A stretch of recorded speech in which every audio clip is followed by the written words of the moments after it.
100 years ago, this week in 1925, police were pretty sure they had their man in the killing of Dr. William Dillon, whose body was found shot in the head on Washington University's Francis Field.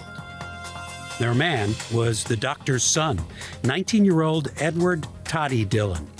He'd been living in Lawrence, Kansas after being expelled from the university for falsifying his education records, and all the evidence in his father's murder pointed to him. He'd recently bought a .38 caliber revolver. The day of the killing, he wasn't seen in Lawrence, but some said they spotted him in St. Louis, and he was the beneficiary of his father's life insurance policies. This was not Dillon's first run-in with police.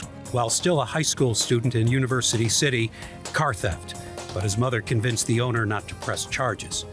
He was then suspected of being an accomplice in a series of armed robberies with a fellow student who was killed by a police officer. But Dillon could not be positively identified by witnesses as the one who ran off.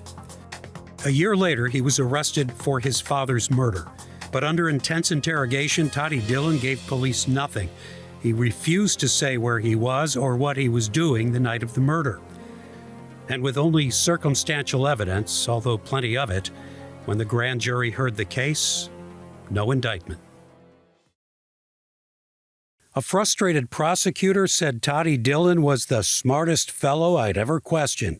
In custody, smart but sarcastic, smug, even contemptuous. But in public, people talked about him as well-dressed, well-spoken, nice-looking, even charming. It was a dangerous combination, and it would soon become clear that there was something wrong with this guy. After his father's murder, he was free, but not for long. Less than a year later, he and a partner were arrested in New York for a holdup at a Greenwich Village nightclub and a series of robberies, which reports said he glibly admitted to. He served a prison term in Sing Sing, and after getting out on parole, he was arrested for a series of hotel robberies in Chicago, where he was dubbed the Society Bandit, or the Top Hat Robber, and this time he ended up in the state prison in Joliet. While there, he was teaching in the prison school.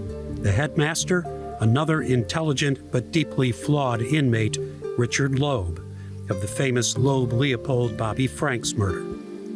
When Dillon came up for parole, which was denied several times, it wasn't just his mother who showed up to plead his case, but also Ethel Barrett, a St. Louis woman he'd met in Chicago who said she planned to marry him when he got out. But when he did get out, Toddy had to go back to prison in New York to finish his term for breaking parole. He was finally released in 1940, and Ethel was still waiting, and they did get married. 10 years later, the 1950 census has them living in New York with a daughter. He's listed as having worked 60 hours in a week at an engineering firm. She was working as a part-time secretary. But it wasn't happily ever after. In 1959, Toddy Dylan was once again in police custody, this time in connection with the attempted kidnapping of a 4-year-old boy and the abduction of his governess. He wasn't convicted, though. Psychiatrists said he was physically and mentally ill, paranoia, delusions of grandeur. He was committed to a mental institution in 1960, and that's where the trail goes cold. It's not clear if he ever got out.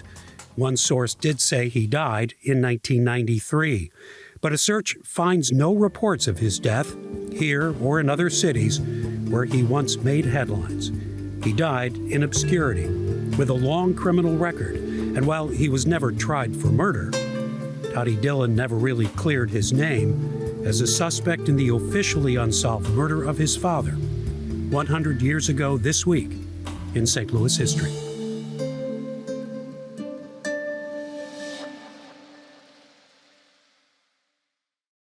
For Living St. Louis, I'm Jim Kircher.